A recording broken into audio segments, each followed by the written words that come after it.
엄마, 그 돈이면 아빠 재활치료 한참은 할 수 있는데.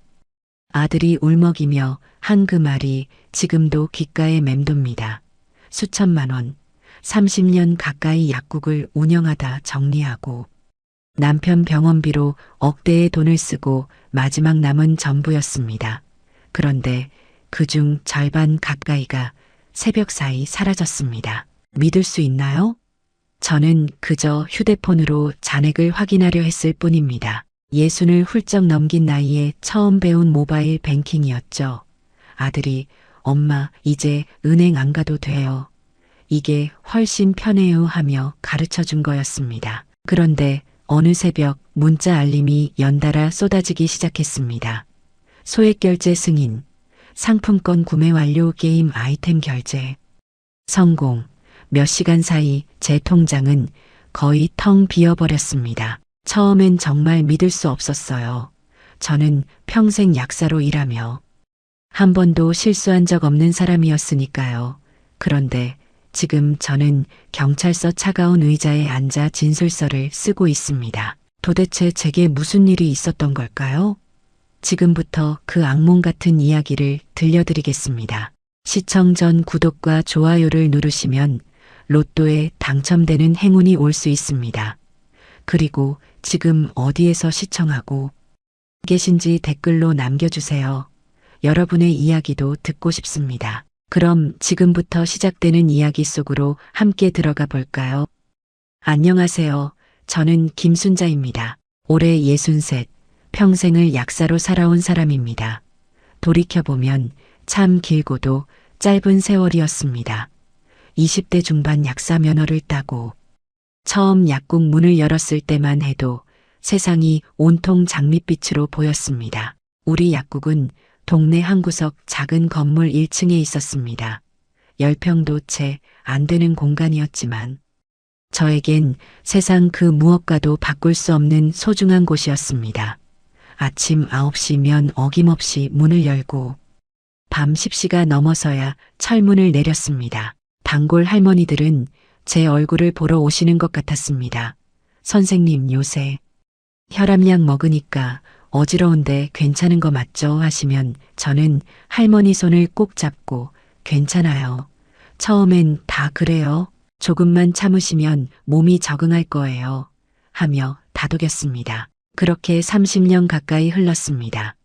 약국은 제 일터이자 삶의 전부였습니다. 남편은 중학교에서 교사로 일했고 우리 부부는 맞벌이로 열심히 살았습니다. 아들 하나 키우고 대학 보내고 결혼도 시켰습니다. 노후를 위해 조금씩 모은 돈도 제법 쌓였습니다. 은행 적금도 있었고 남편 퇴직금도 준비되어 있었습니다. 여보, 우리 이제 조금만 더 버티면 편하게 살 수 있어. 남편이 그렇게 말했을 때 저도 고개를 끄덕였습니다. 그런데 그 평온함이 산산이 부서진 건 남편이 쓰러진 날부터였습니다. 그날도 평범한 저녁이었습니다. 남편이 여보, 오늘 좀 피곤하네 하더니 소파에 누웠습니다. 그런데 1시간쯤 지났을까 화장실에서 쿵 하는 소리가 들렸습니다. 달려가 보니 남편이 쓰러져 있었습니다. 119를 불러 응급실로 실려갔습니다.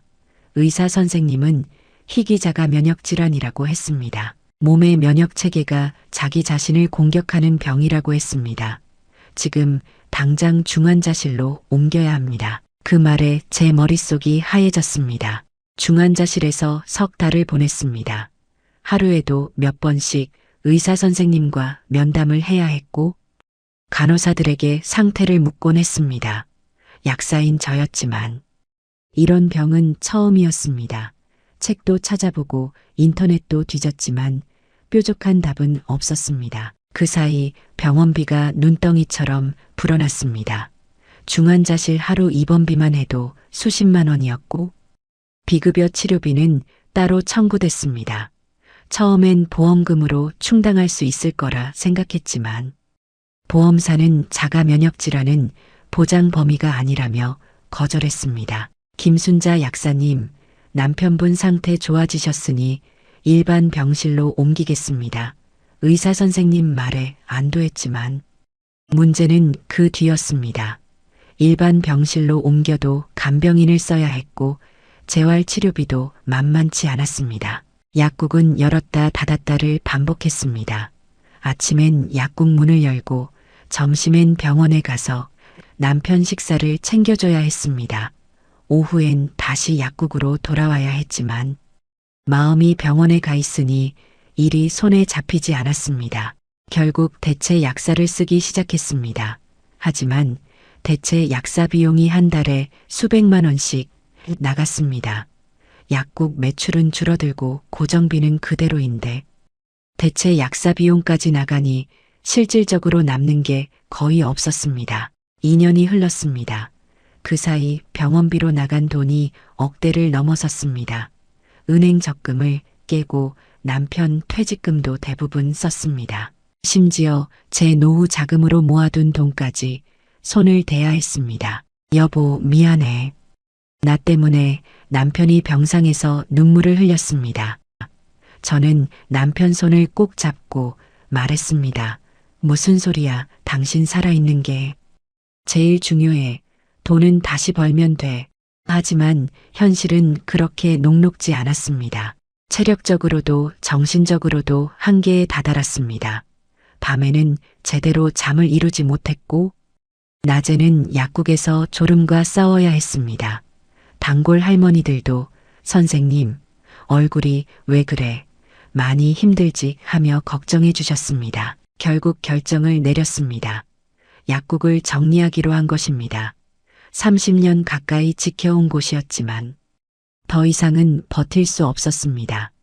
남편 곁을 지키는 게 우선이었습니다. 약국 문을 닫던 날 단골 할머니들이 눈물을 흘리며 말했습니다.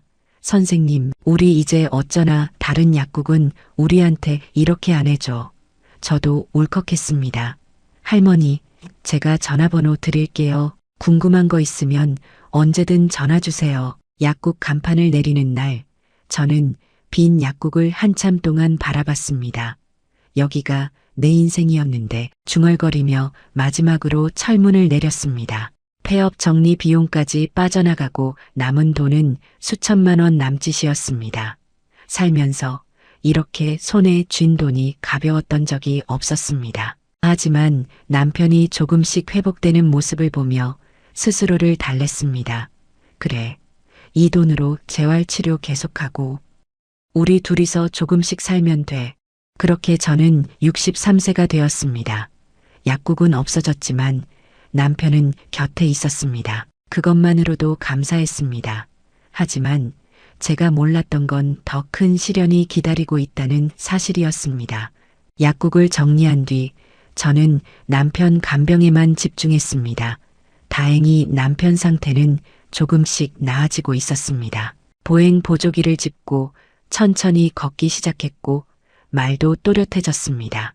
여보, 이제 좀 괜찮아진 것 같아. 당신이 이렇게 고생한 덕분이야. 남편이 제 손을 꼭 잡고 말했습니다. 그 순간만큼은 모든 게 보상받는 기분이었습니다. 하지만 현실적인 문제가 남아 있었습니다. 재활치료는 계속되어야 했고 간병인 비용도 만만치 않았습니다. 손에 남은 돈으로 얼마나 버틸 수 있을지 계산해보니 빠듯했습니다. 그때 아들이 찾아왔습니다. 엄마, 제가 조금씩이라도 보탤게요. 하지만 아들도 자기 살림이 빠듯하다는 걸 잘 알고 있었습니다. 애들 키우고 집 대출 갚느라 허덕이는데 부모 걱정까지 끼칠 순 없었습니다. 괜찮아. 엄마 아빠가 알아서 할게. 너희 살림이나 잘 챙겨. 아들이 미안해하며 눈시울을 붉히는 모습에 가슴이 아팠습니다. 그러던 어느 날 아들이 제 휴대폰을 들여다보며 말했습니다. 엄마, 요즘은 은행 안 가도 휴대폰으로 다 할 수 있어요. 제가 가르쳐 드릴게요. 저는 고개를 저었습니다. 아니야, 나는 그런 거 어려워. 그냥 은행 가는 게 편해. 하지만 아들이 끈질기게 설득했습니다. 엄마, 아빠 병원 다니시느라 바쁜데 은행 갈 시간 없잖아요. 이거 배워두시면 진짜 편하세요. 결국 저는 고개를 끄덕였습니다. 아들이 천천히 가르쳐 줬습니다. 여기 이 앱 깔고요. 공인인증서 받고요. 비밀번호 이렇게 입력하시면 돼요. 처음엔 너무 어렵고 복잡했습니다. 버튼 하나 누르는 것도 조심스러웠습니다. 엄마 괜찮아요. 천천히 하세요. 잘하고 계세요. 아들이 옆에서 격려해 줬습니다. 몇 번 연습하니 조금씩 익숙해졌습니다. 잔액도 확인하고 이체도 해봤습니다. 어머, 진짜 되네. 신기했습니다. 엄마, 이제 은행 안 가도 돼요. 이게 훨씬 편해요. 아들이 웃으며 말했습니다. 저도 덩달아 기분이 좋아졌습니다. 그래, 세상 참 좋아졌다. 하지만 그때부터였습니다. 휴대폰이 이상해지기 시작한 건 처음엔 느려지더니 나중엔 알 수 없는 알림창이 자꾸 떴습니다. 축하합니다. 당첨되셨습니다. 긴급 보안 업데이트. 그런 문구들이 화면에 나타났습니다. 저는 그냥 스팸이라고 생각했습니다.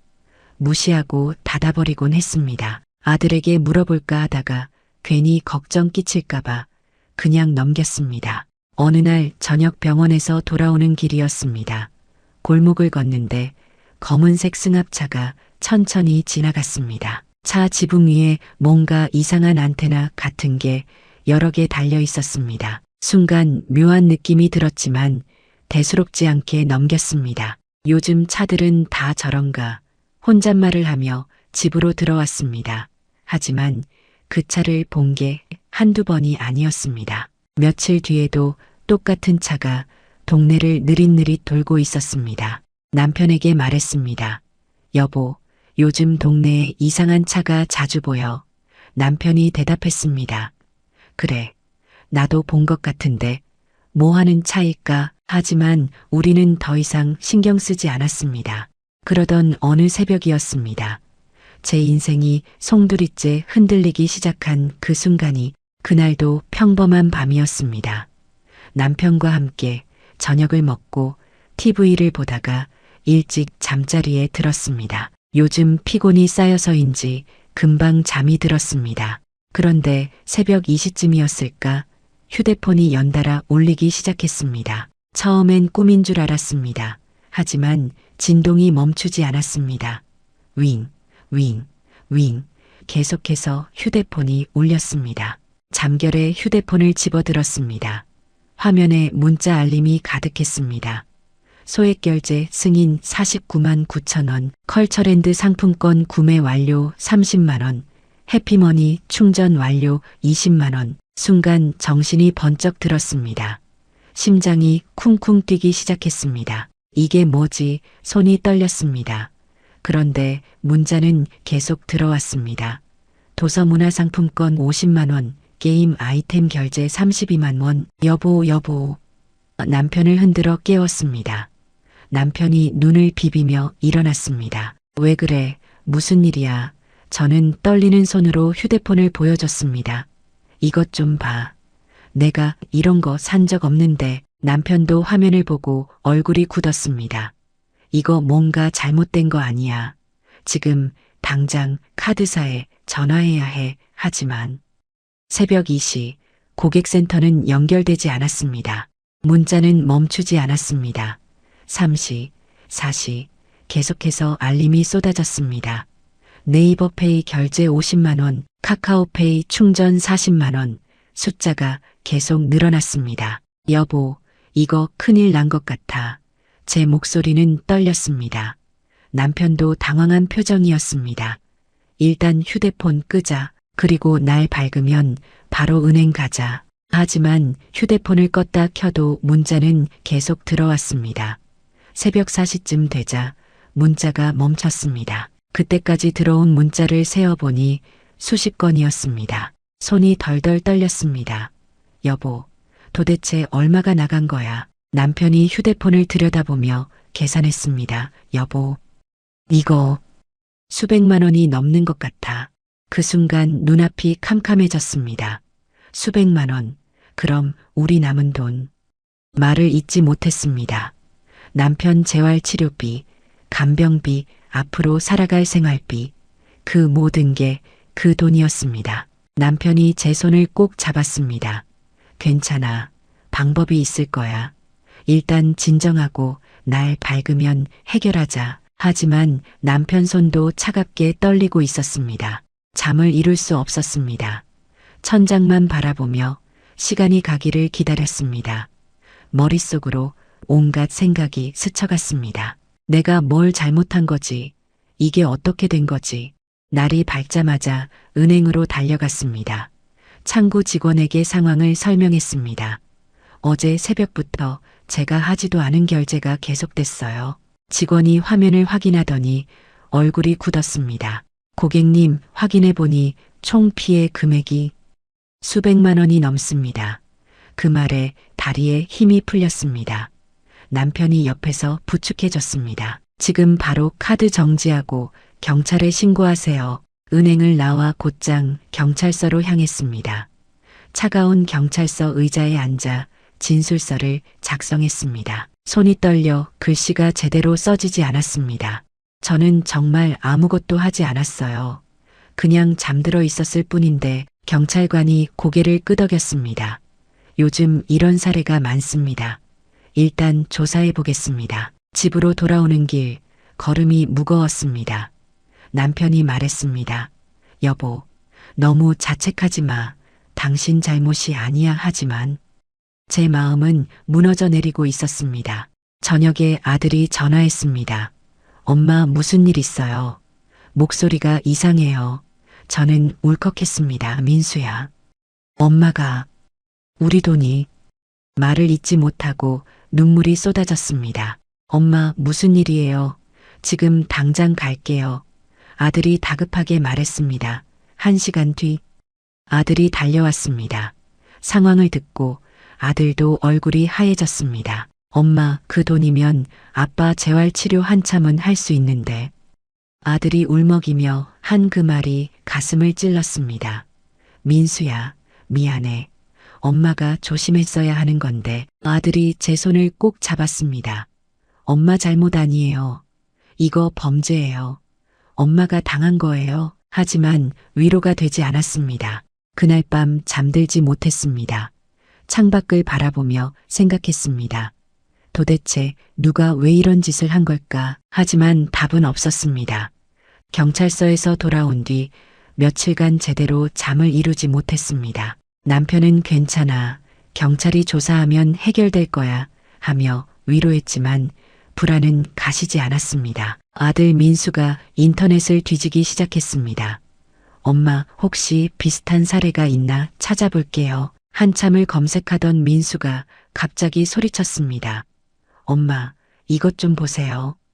화면에는 온라인 커뮤니티 게시글이 떠 있었습니다. 새벽에 소액결제 피해 당하신 분 계세요. 댓글이 수십 개 달려 있었습니다. 저도 당했어요. 저도요. 완전 똑같아요. 손이 떨렸습니다. 민수야, 이 사람들 다 나랑 똑같이 당한 거야. 게시글을 하나하나 읽어내려갔습니다. 모두 새벽 시간대, 소액결제, 상품권 구매, 패턴이 똑같았습니다. 댓글 중 한 분이 연락처를 남겼습니다. 피해자분들 모여서 이야기 나눠요. 혼자보단 같이 해결하는 게 나을 것 같아요. 저는 주저없이 메시지를 보냈습니다. 며칠 뒤 인근 카페에서 모임이 잡혔습니다. 남편이 걱정했습니다. 여보, 모르는 사람들이잖아. 괜찮겠어. 저는 고개를 끄덕였습니다. 괜찮아. 나도 뭔가 해야겠어. 그냥 앉아만 있을 순 없어. 카페에 도착하니 이미 4분이 앉아 계셨습니다. 모두 50대에서 60대 분들이었습니다.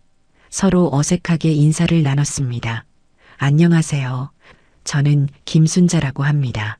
제일 먼저 말을 꺼낸 분은 정미란 씨였습니다. 저는 미용실을 20년 넘게 운영했어요. 그런데 1,000만 원이 넘는 돈이 한순간에 사라졌어요. 목소리가 떨렸습니다. 다음은 오세훈 씨였습니다.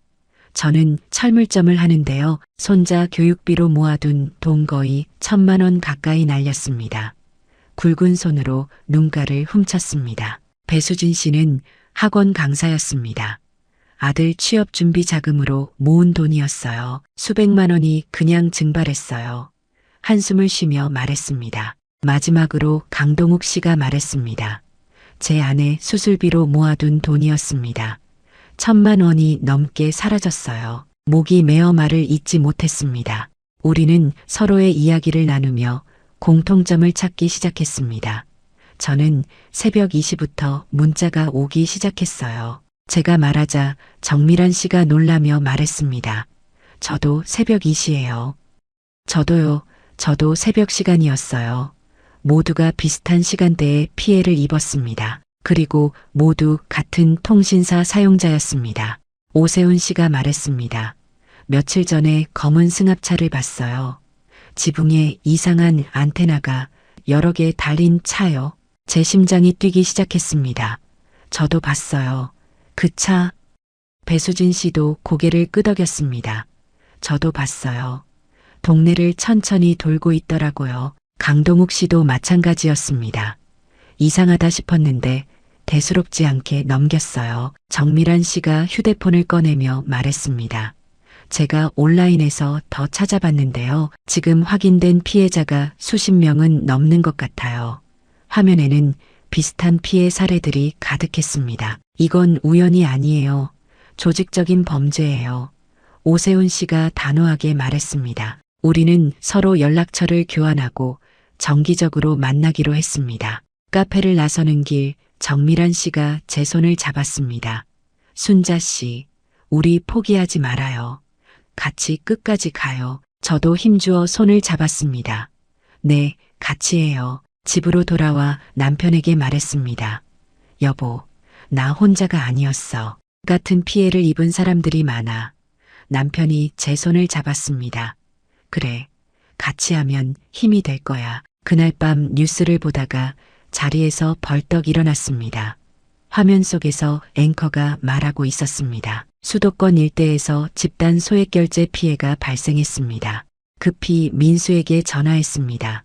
민수야, 지금 뉴스 봐. 우리 얘기 나오고 있어. 민수도 놀란 목소리로 대답했습니다. 엄마, 이제 시작이에요. 더 많은 피해자가 나올 거예요. 다음 날 아침 휴대폰을 켜자마자 뉴스 알림이 쏟아졌습니다. 불법 기지국 이용 소액결제 사기 기승, 피해자 100명 넘어, 피해액 수십억 원 추정. 손이 떨렸습니다. 여보, 이거 봐. 피해자가 100명이 넘는데 남편도 화면을 보며 한숨을 쉬었습니다. 이게 이렇게 큰 사건이었구나. 정미란 씨에게 전화를 걸었습니다. 미란 씨, 뉴스 봤어요. 그녀도 다급한 목소리였습니다. 네, 지금 난리예요.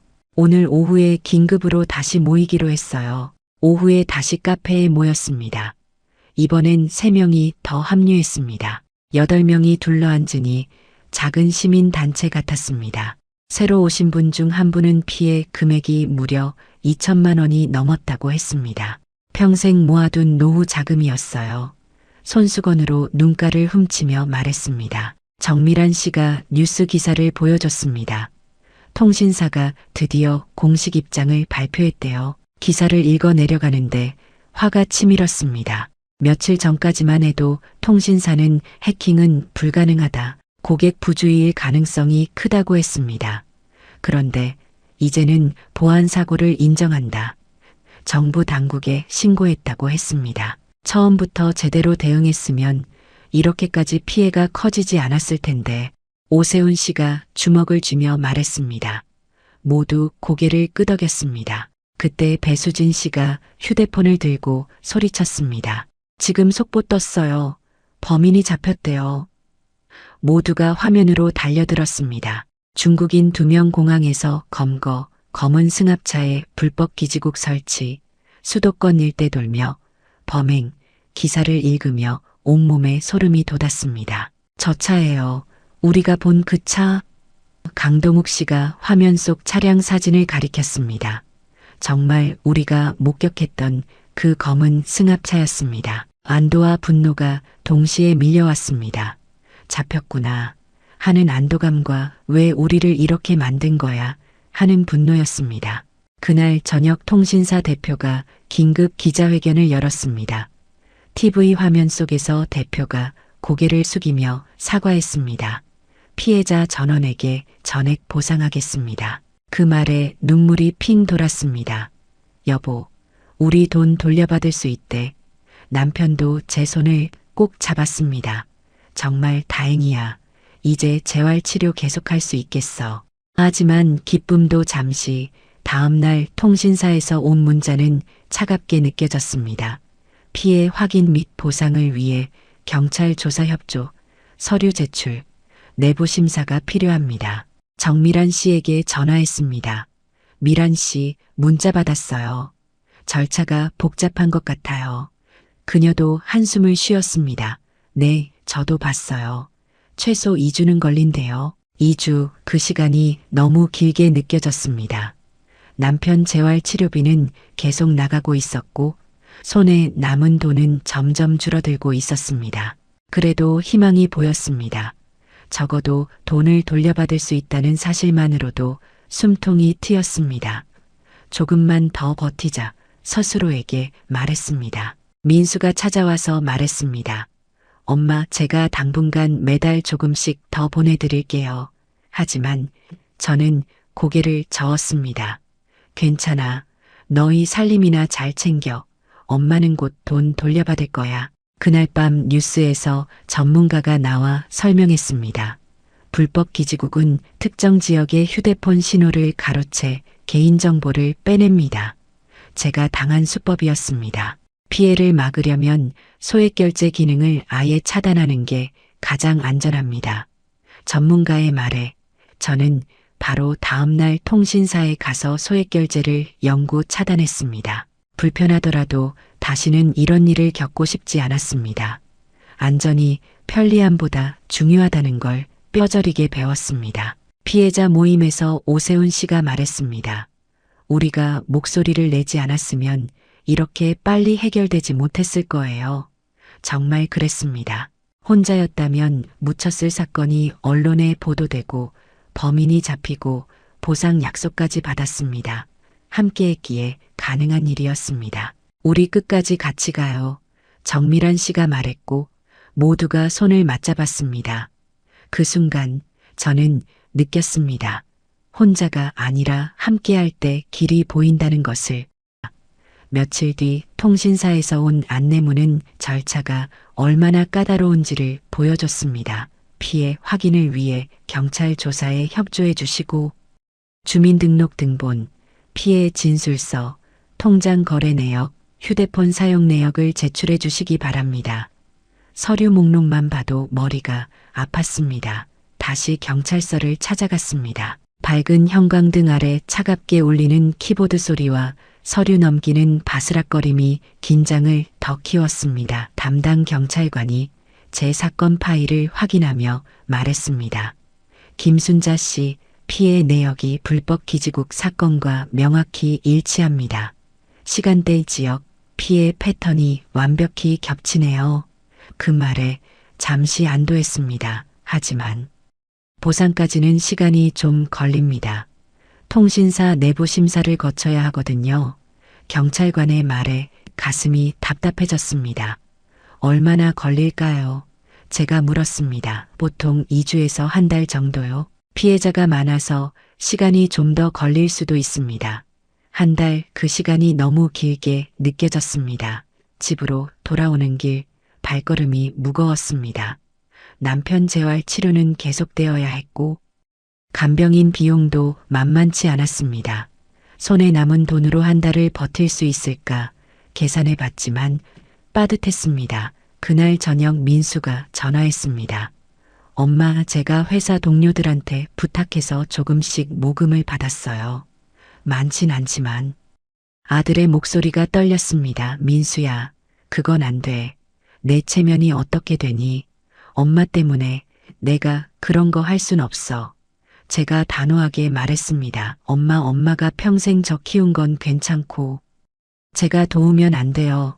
민수가 울먹였습니다. 엄마 아빠 고생하시는 거 보는 게 너무 힘들어요. 그 말에 눈물이 핑 돌았습니다. 괜찮아, 민수야. 곧 보상금 들어올 거야. 조금만 기다리면 돼. 너희 살림이나 잘 챙겨. 아들을 안심시키며 전화를 끊었지만 마음이 무거웠습니다. 서류를 준비하는 과정도 고단했습니다. 주민등록 등본을 떼러 주민센터에 갔고 은행에 가서 거래 내역을 출력했습니다. 한 장 한 장 복사할 때마다 내가 왜 이런 일을 당해야 하나 하는 억울함이 치밀었습니다. 피해 진술서를 쓰는 것도 힘들었습니다. 새벽 2시쯤 휴대폰이 울리기 시작했고 그날의 공포가 다시 떠올랐습니다.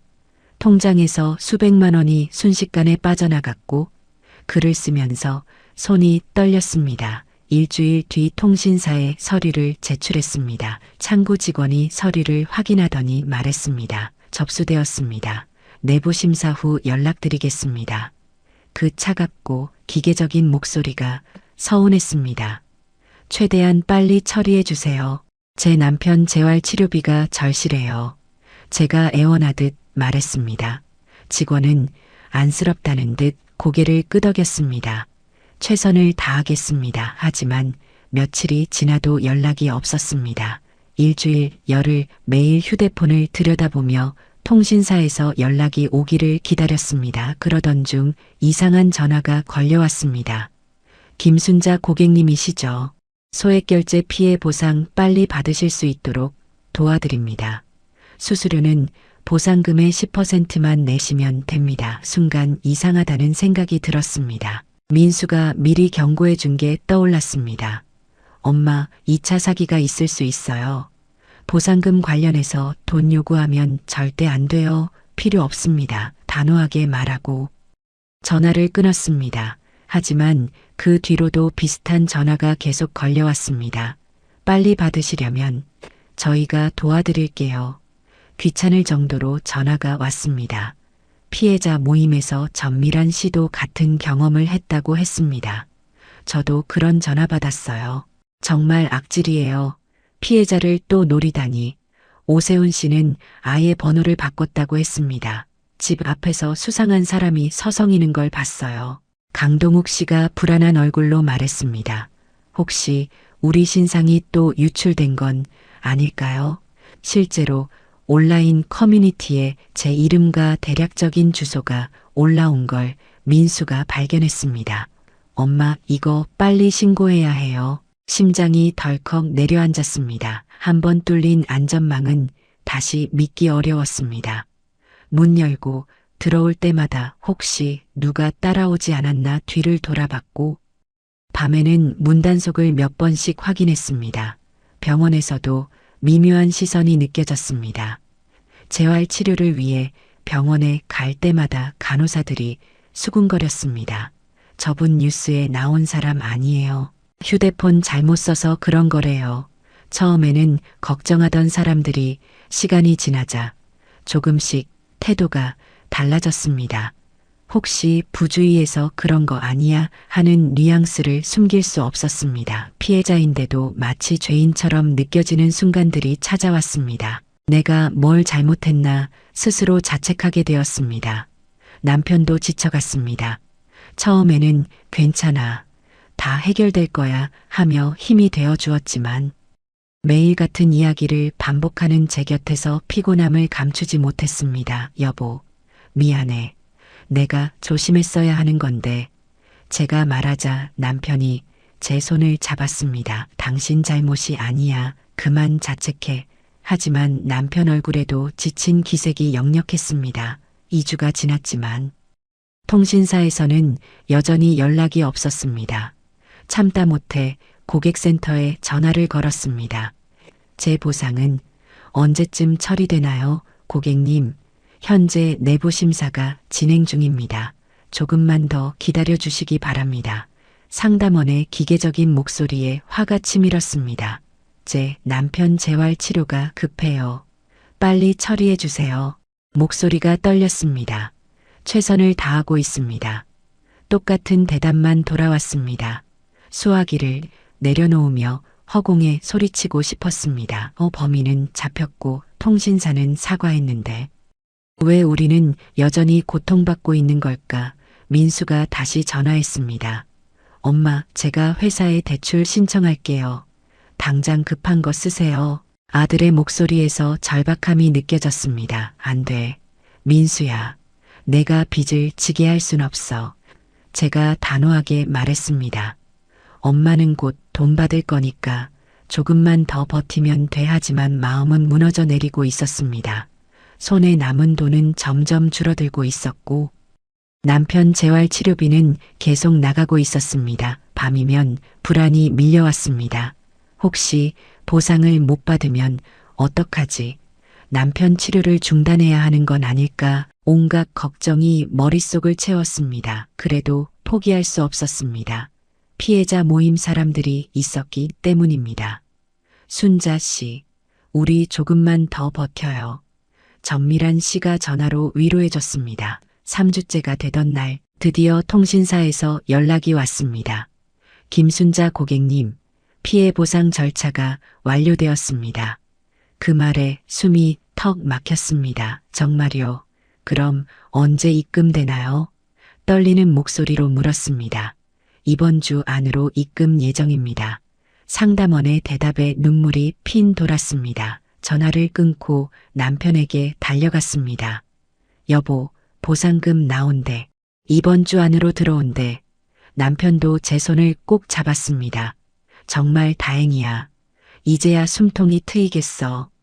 돌아온 희망 3주 넘게 기다린 끝에 드디어 그날이 왔습니다. 아침에 일어나자마자 휴대폰을 확인했습니다. 혹시나 하는 마음에 은행 앱을 열었습니다. 화면에 입금 알림이 떠 있었습니다.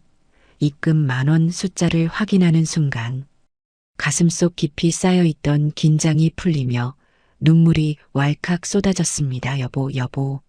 남편을 불렀습니다. 남편이 놀라서 달려왔습니다. 왜 그래? 무슨 일이야? 저는 휴대폰 화면을 보여줬습니다. 들어왔어. 보상금 들어왔어. 남편도 화면을 보고는 제 손을 꼭 잡았습니다. 정말 다행이야. 이제 재활치료 계속할 수 있겠어. 두 사람이 소파에 앉아 한참을 울었습니다. 기쁨의 눈물이었지만 동시에 그동안 쌓였던 스트레스가 한꺼번에 터져 나오는 것 같았습니다. 참 힘들었어. 남편이 중얼거렸습니다. 응, 정말 힘들었어. 제가 대답했습니다. 한숨 돌리고 민수에게 전화했습니다. 민수야, 엄마야, 보상금 들어왔어. 전화 너머로 민수가 안도의 한숨을 쉬었습니다. 엄마 정말 다행이에요. 얼마나 걱정했는지 몰라요. 이제 괜찮아. 아빠 재활치료도 계속할 수 있고 당분간은 걱정 없을 것 같아. 제가 말하자 민수가 말했습니다. 엄마 정말 수고 많으셨어요. 끝까지 포기하지 않으셔서 감사해요. 정미란 씨에게도 전화를 걸었습니다. 미란 씨는 저 보상금 받았어요. 그녀도 기뻐하며 말했습니다. 저도 어제 받았어요. 정말 다행이에요. 우리 다 같이 만나서 축하하는 게 어때요? 제가 제안하자 미란 씨가 좋다고 했습니다. 좋아요. 다른 분들한테도 연락해 볼게요. 며칠 뒤 피해자 모임이 마지막으로 열렸습니다. 카페 창가로 봄 햇살이 비스듬히 쏟아져 들어오고 테이블 위에 커피잔에서 김이 피어올랐습니다. 모두 보상받으셨죠? 정미란 씨가 물었고 모두가 고개를 끄덕였습니다. 정말 길고 힘든 시간이었어요. 배수진 씨가 말했습니다. 오세훈 씨가 말했습니다. 우리가 혼자였으면 이렇게 빨리 해결되지 못했을 거예요. 함께해서 가능했던 일이에요. 모두가 공감하며 고개를 끄덕였습니다. 강동욱 씨가 덧붙였습니다. 정부와 통신사가 보안을 더 강화하지 않으면 이런 일은 또 생길 거예요. 정말 그랬습니다. 우리가 겪은 일을 다른 사람들에게 알려야 해요. 예방에 도움이 되도록. 정미란 씨가 말했습니다. 저도 고개를 끄덕였습니다. 네, 저도 주변 분들한테 많이 알리고 있어요. 우리는 서로의 손을 맞잡으며 앞으로도 연락을 이어가기로 약속했습니다. 힘든 일이 있으면 언제든 연락해요. 우리 이제 가족이나 마찬가지예요. 카페를 나서는 길 따뜻한 봄바람이 불어왔습니다. 겨울 내내 얼어붙었던 마음이 조금씩 녹는 것 같았습니다. 집으로 돌아와 남편과 마주 앉았습니다. 여보, 이제 재활치료 계속하자. 조금씩 좋아지고 있잖아. 제가 말하자 남편이 제 손을 잡았습니다. 여보, 이번 일 겪으면서 당신이 얼마나 강한 사람인지 알았어. 남편의 말에 눈물이 났습니다. 나도 몰랐어. 내가 이렇게까지 할 수 있을 줄은. 며칠 뒤 병원에 갔습니다. 재활치료를 하는 남편을 지켜보며 마음이 뿌듯했습니다.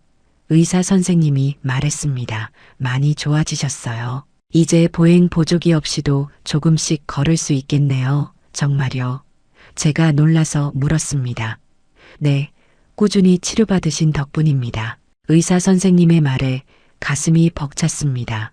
남편이 보행 보조기 없이 천천히 걸어오는 모습을 보며 눈물이 핑 돌았습니다. 여보, 다 당신 덕분이야. 포기하지 않아줘서 고마워. 남편이 제 손을 잡았습니다. 우리 함께 이겨낸 거야. 제가 대답했습니다. 정말 그랬습니다. 혼자였다면 무너졌을 텐데. 함께여서 버틸 수 있었습니다. 그날 저녁 민수가 찾아왔습니다. 엄마, 아빠, 축하해요. 손에는 케이크 상자를 들고 있었습니다. 민수야, 이게 뭐야?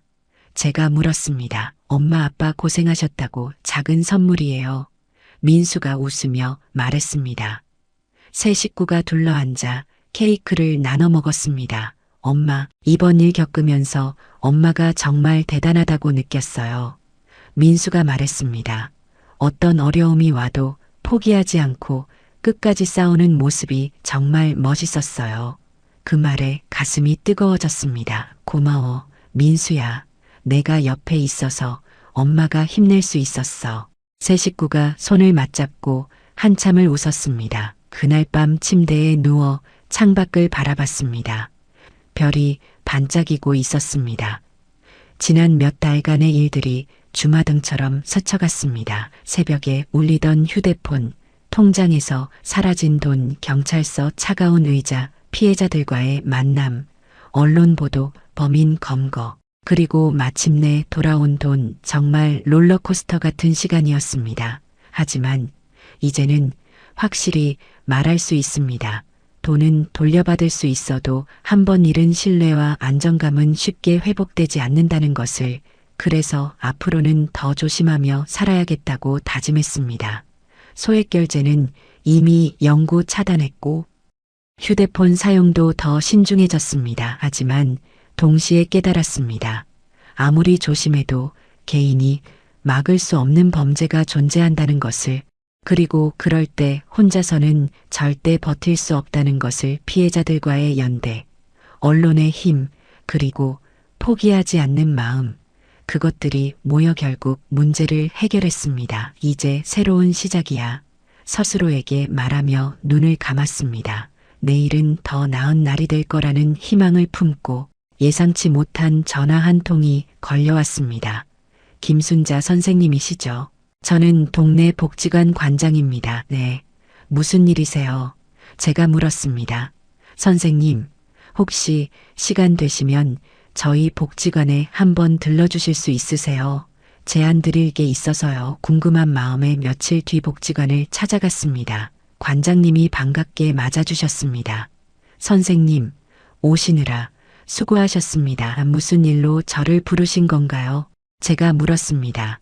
관장님이 미소 지으며 말했습니다. 선생님께서 30년 가까이 약사로 일하셨다고 들었어요. 저희 복지관에서 어르신들 대상으로 올바른 약 복용법 강의를 해주실 수 있을까요? 순간 놀랐습니다. 제가요. 하지만 저는 약국을 정리한 지 이미 오래됐는걸요. 관장님이 고개를 저었습니다.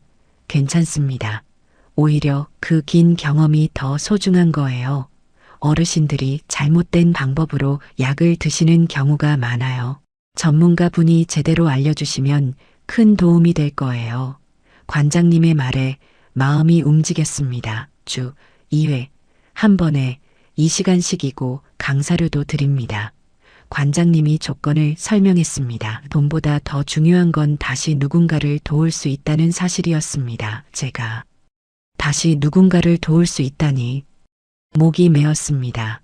약국을 정리한 뒤 제 정체성을 잃은 것 같았는데 다시 약사로서 사회에 기여할 기회가 생긴 겁니다. 해보겠습니다.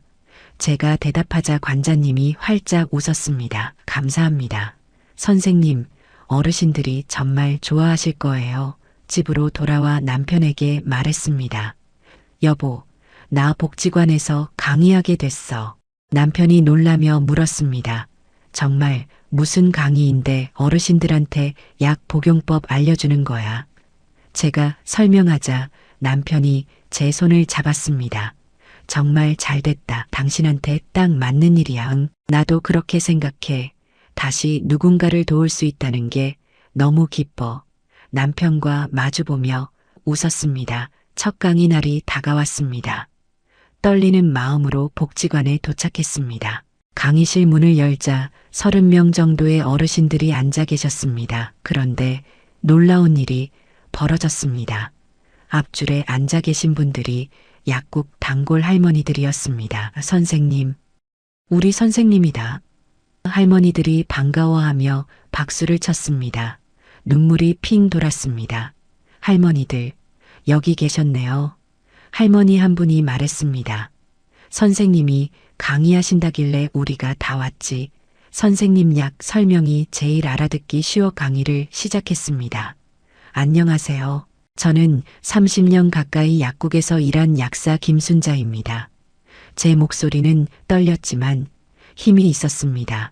오늘은 어르신들께서 평소에 드시는 약을 올바르게 복용하는 방법에 대해 말씀드리려고 합니다. 어르신들이 집중해서 들어주셨습니다. 혈압약은 아침에 드시는 게 좋고요. 식후 30분에 드시는 약과 식전 30분에 드시는 약을 구분하셔야 합니다. 하나하나 설명해 나갔습니다. 질문도 많았습니다. 선생님, 저는 당뇨약이랑 혈압약을 같이 먹는데 괜찮은 건가요? 네, 괜찮습니다. 다만 시간을 조금 띄워서 드시는 게 좋아요. 이 시간이 금방 지나갔습니다. 강의가 끝나자 어르신들이 다가와 말했습니다. 선생님, 정말 도움이 많이 됐어요. 다음에 또 오세요. 강의실을 나서는 길 가슴이 벅차올랐습니다. 제가 다시 필요한 사람이 됐구나 중얼거렸습니다. 약국은 없어졌지만 어르신들이 열심히 들어주시더라. 남편이 웃으며 말했습니다. 당연하지. 당신은 훌륭한 약사니까. 며칠 뒤 민수가 소식을 전했습니다. 엄마, 제가 승진했어요. 제가 깜짝 놀라며 물었습니다. 정말 축하해네. 그래서 이제 더 도와드릴 수 있을 것 같아요. 이번 달부터 조금 더 보낼게요. 민수가 말했습니다. 괜찮아. 민수야. 엄마도 이제 복지관에서 강의하면서 조금씩 벌고 있어. 내 살림이나 잘 챙겨. 제가 말하자 민수가 웃었습니다. 엄마 정말 대단하세요. 이런 힘든 일을 겪고도 다시 일어서시다니. 민수의 말에 가슴이 뜨거웠습니다. 시간이 흐르며 일상이 조금씩 자리를 잡아갔습니다. 남편은 재활치료를 계속하며 점점 좋아졌고 저는 복지관 강의를 하며 보람을 느꼈습니다. 어느 날 강의가 끝나고 한 할머니가 다가왔습니다. 선생님, 저희 아들이 요즘 이상한 문자를 많이 받는다는데 혹시 사기 아닐까요? 제가 자세히 물어보니 제가 당한 것과 비슷한 수법이었습니다. 할머니, 그거 조심하셔야 해요. 절대 링크 누르지 마시고 소액결제 기능 차단하세요. 할머니가 고개를 끄덕이며 말했습니다. 선생님, 고맙습니다. 선생님 말씀 안 들었으면 큰일 날 뻔했네요. 그 순간 깨달았습니다. 제가 겪은 고통이 헛되지 않았다는 것을, 제 경험이 다른 사람을 보호하는 방패가 될 수 있다는 것을. 강의 시간에 제 경험을 조금씩 나누기 시작했습니다. 사실 저도 얼마 전에 비슷한 피해를 입었어요. 어르신들이 놀라며 귀 기울였습니다. 새벽에 휴대폰 문자가 계속 오고 통장에서 돈이 빠져나갔어요. 제 이야기를 들으며 어르신들이 진지한 표정을 지었습니다. 그래서 여러분께 꼭 말씀드리고 싶어요. 소액결제 기능은 꼭 차단하시고 이상한 문자나 전화는 절대 믿지 마세요. 어르신들이 고개를 끄덕였습니다. 그리고 혹시 피해를 당하시면 혼자 고민하지 마시고 바로 경찰에 신고하세요.